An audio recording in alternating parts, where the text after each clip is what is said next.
Live from Fargo and serving you on TV, online, and on the go. This is Valley News Live at 10. One person is dead after a train hit a pedestrian in Moorhead. It happened at the intersection of Main Avenue and 14th Street South around 4:30. That's a couple of blocks west of J.C. Chumley's. Valley News Team's Katie Opperly was on the scene and joins us in studio with details from the incident. Katie?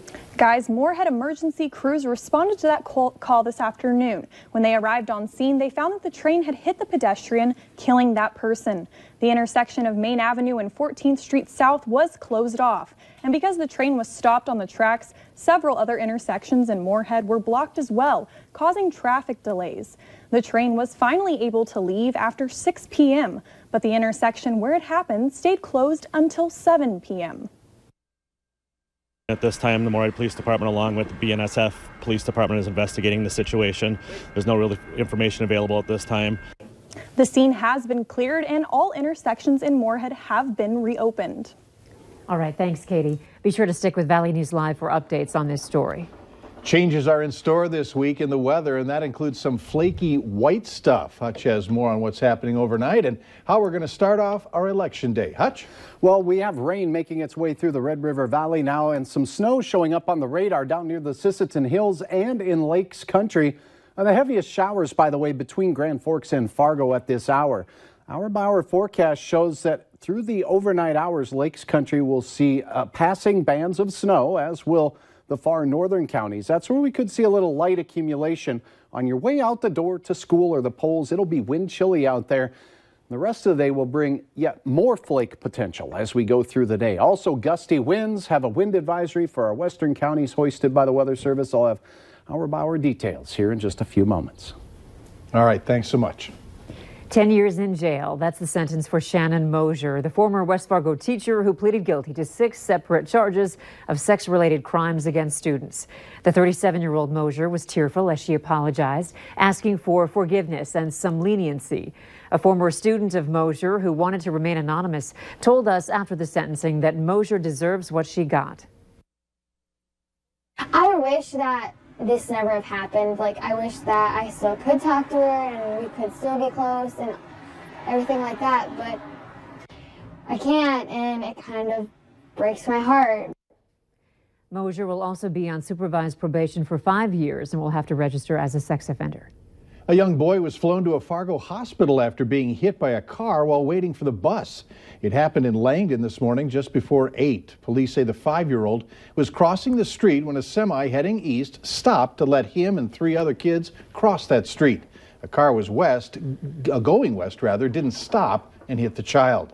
Now, 62-year-old Kathleen Finson was the driver who hit the child. It's unknown at this time if she'll be facing any charges. The boy's condition is unknown. A former Burleigh County Sheriff's deputy accused of stealing evidence from drug cases has pleaded guilty to felony theft and misdemeanor drug possession under a conditional agreement. Officials say that a misdemeanor theft count against Kerry Komrosky was dismissed. Komrosky was charged in April after investigators reportedly found about 3 pounds of meth and 47 grams of cocaine in his home. He later resigned. With chants of Heidi, Heidi, supporters of U.S. Senate candidate Heidi Heitkamp gathered for one last rally before tomorrow's election. The Democratic incumbent wrapped up her whirlwind day in Fargo after stops in Bismarck, Minot, Belcourt, and Grand Forks. Heitkamp took a few final swings at her opponent, Representative Kevin Cramer, who spent his day in Bismarck. 5 times Congressman Cramer voted to eliminate the health care law without a replacement. And when he was asked, well, why did you do that? What's your idea? What's your replacement? He said all those were symbolic votes. We all have lives, we all have families, but our city is important to us. These midterm elections are just hours away, but volunteers are still working into the night to reach out to voters. Valley News Team's Veronica Marshall spoke with those volunteers about their last efforts to campaign. I'm here for Fargo's future. Even though it's getting darker and colder, Giselle Montez is knocking on doors. The 8-year-old is volunteering her time on the eve of the election to encourage and educate voters on Fargo's Measure 1. Voters should know you don't have, if this gets on the ballot, you don't have to be forced to choose one candidate. Currently, we have no seated commissioners who had any more than 3 out of 10 Fargo voters who voted them into office. And Fargo Measure 1 will help us to make sure that to get into office, you have to have broad support. Hi, how are you? Volunteers say Fargo's Measure 1 would reform the city's voting system, and knocking on doors is the perfect way to reach residents. It's important to have real conversations with real voters. We can't just rely on throwing ads at people.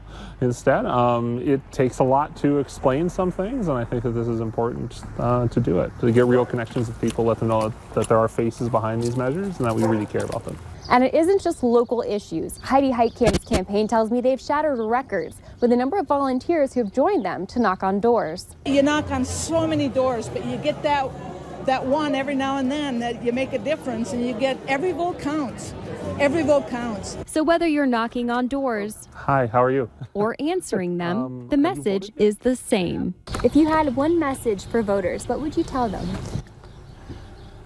You can do this. In Fargo, Veronica Marshall, Valley News Live. We reached out to Kevin Cramer's campaign about their efforts to reach voters this election eve, but we haven't heard back. The last day before election 2018 included a long line at the DOT's license office. Locals were making sure they had their license up to date to cast their vote. The building was filled to the point that people were standing in the doorway. I would not forgive myself if I couldn't make it out to vote tomorrow. There's a lot of issues right now that I really feel passionate about, and I know that midterm elections are really important.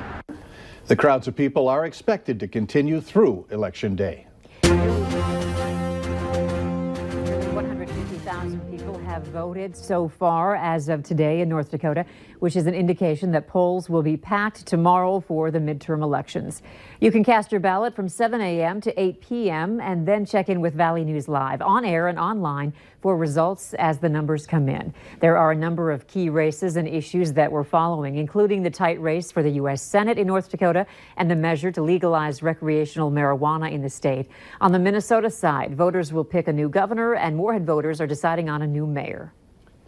On a county road in Wisconsin, a group of Girl Scouts and adults were picking up trash from the side of the road when tragedy struck.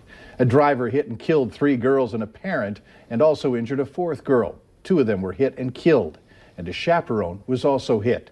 It's a story that's grabbed the attention of the nation, and many of you may have volunteered for cleanup efforts around here.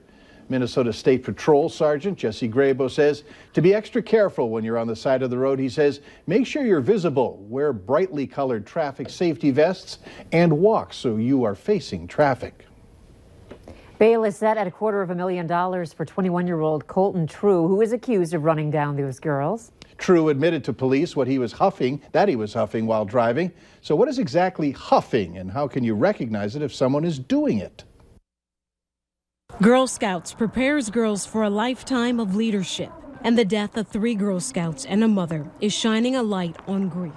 And take responsibility for his actions and reporting something that may happen again in the future. The driver who allegedly killed them is accused of huffing before the crash. Huffing is similar to being intoxicated with alcohol, and so the things that can occur with huffing is your reflexes can be slowed down, your coordination can be impaired, and so it would be easy to make mistakes, either while driving or doing other things. Dr. David Friends, an Alina addiction specialist, says huffing is hard to detect. There may be paint on somebody's hands because they're putting spray paint in a bag to inhale. So of the drugs that are abused, it can cause permanent brain damage, and it can cause some pretty dangerous arrhythmias involving the hearts.